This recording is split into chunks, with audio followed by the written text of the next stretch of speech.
मशहूर गांव लालपुर में बहुत ही सीधे साधे और भोले भाले लोग रहते थे।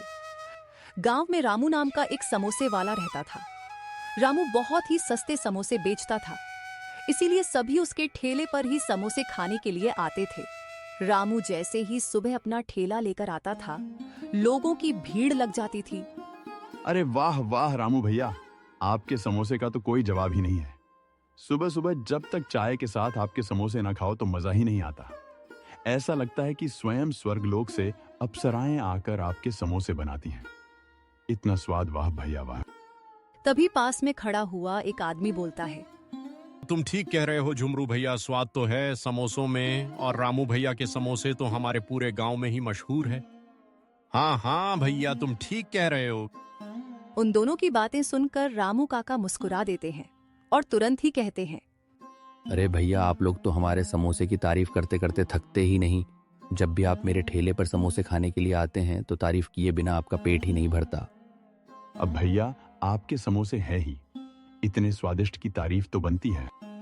रामू बहुत ही सीधा और सरल स्वभाव का इंसान था, इसीलिए गांव के सभी लोग उसके व्यवहार और खुश मन को देखकर ही उसके ठेले पर समोसे खाने के लिए आते थे। रोज रामू सुबह जल्दी अपने समोसे का ठेला लेकर बाजार आता और कुछ ही देर में उसके सारे समोसे खत्म हो जाते थे। एक शाम रामू के सारे समोसे खत्म हो जाते हैं। तभी एक आदमी रामू के पास आता है और उससे कहता है, अरे बेटा, क्या बेच रहे हो?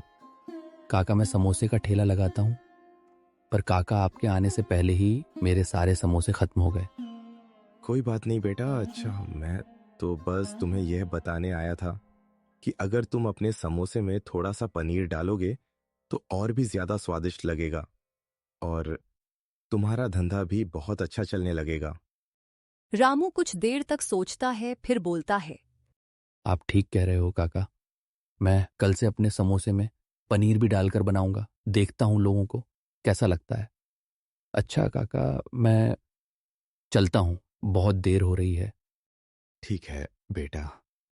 फिर रामू अपने घर चला जाता है और अगले दिन रामू काका जब अपना ठेला लेकर बाजार आ ही रहे होते हैं, तभी उनकी पत्नी उनके पास आती है और उनसे कहती है, जी, आज चमन की तबीयत बिल्कुल भी ठीक नहीं है।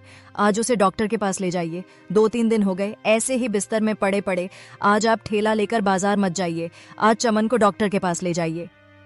पारो की बात सुनकर काका पारो से कहते हैं, और पारो, अभी मेरे पास बिल्कुल भी पैसे नहीं है। गांव में सभी लोग केवल समोसे खा लेते हैं, पर कोई भी पैसे नहीं देता। अब बताओ मैं क्या करूं? मैं उन लोगों से पैसे भी नहीं मांग सकता। अगर मांगता हूं तो भी कोई नहीं देता। जी, आप इतनी मेहनत करके समोसे बनाते हैं और फिर उन्हें ठेले पर सजाकर बाजार ले जाते हैं, तो वह आपकी मेहनत के पैसे हुए ना। तो फिर आप उनसे पैसे क्यों नहीं लेते हैं? इससे अच्छा कि आप ठेला ही ना लगाइए। कौन सा हम लोगों को उससे कुछ मिल जाता है? गांव में कुछ लोग हैं जो पैसे दे देते हैं, उसी से अपना घर का गुजारा चलता है। ये तुम कैसी बातें कर रही हो पारो? अगर मैं किसी को मुफ्त में खिलाता हूं तो मुझे कोई कष्ट नहीं होता, मेरे दिल को सुकून मिलता है। और अगर किसी को मुफ्त में भोजन कराने से तो हमें पुण्य मिलता है। इसीलिए मैं किसी से भी पैसे नहीं मांगता हूं। कुछ लोग हैं जो पैसे दे देते हैं तो उसी से अपना गुजारा चलता है। जी, अब आपको कौन समझाए? जी, मैं क्या सोच रही थी कि क्यों ना आप अपने समोसे के ठेले के आगे एक छोटा सा पोस्टर लगा लो। उसमें लिखना 10 रुपए। समोसे तो लोग खाएंगे भी और आपको आपकी मेहनत के पैसे भी मिलते रहेंगे। वैसे भी आपके समोसे तो पूरे गांव में फेमस है।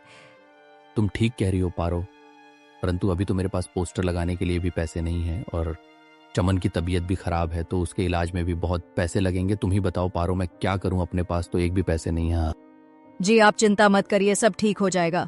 जी, मैं क्या सोच रही थी, क्यों ना आज आप सेठ जी के पास जाओ और उनसे कहो कि वह आपको कुछ पैसे उधार दे दे।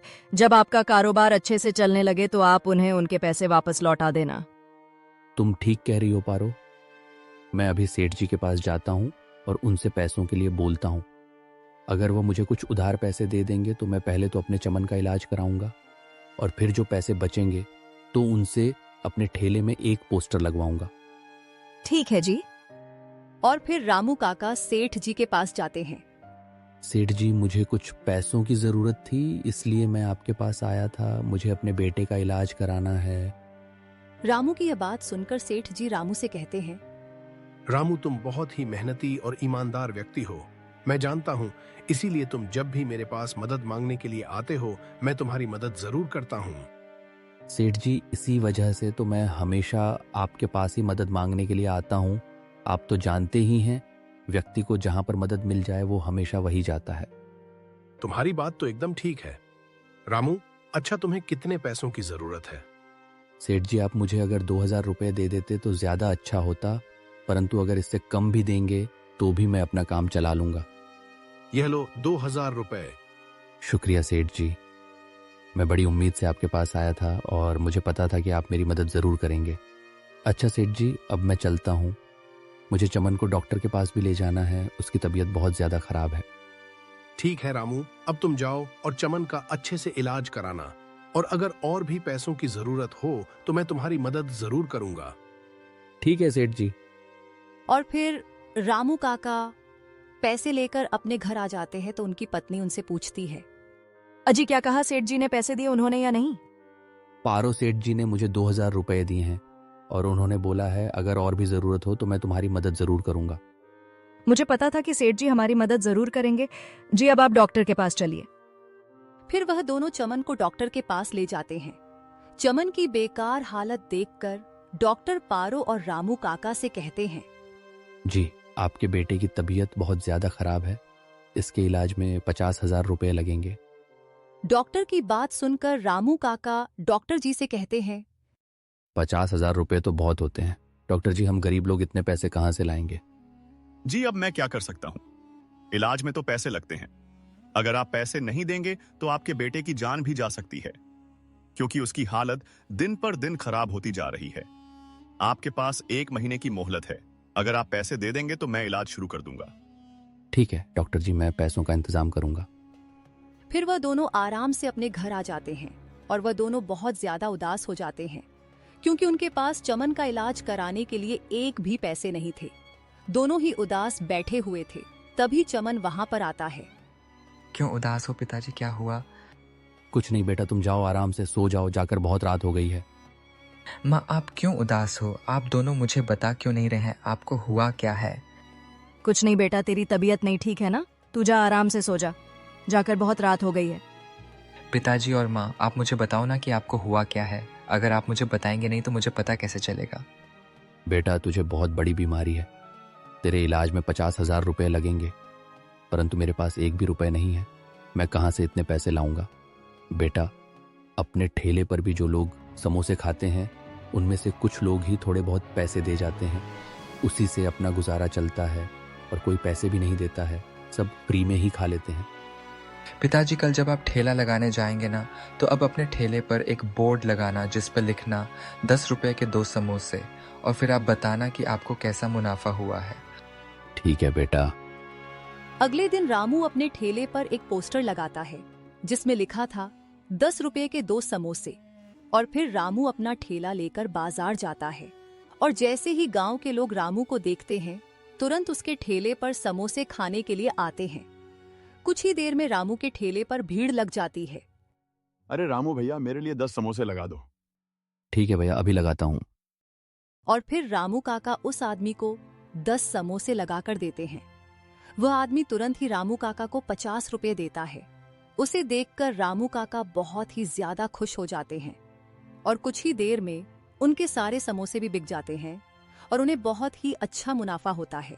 और कुछ ही दिनों में वह 50,000 रुपये इकट्ठा कर ही लेते हैं। ये लीजिए डॉक्टर साहब 50,000 रुपये, और अब मेरे बेटे का इलाज शुरू कर दीजिए। ठीक है, मैं अभी एडमिट कर देता हूँ। और फिर कुछ ही दिनों में चमन एकदम ठीक हो जाता है, और दूसरी तरफ रामू काका की स्थिति भी ठीक हो जाती है। अब उनके ठेले पर कोई भी फ्री में समोसे नहीं खाता था।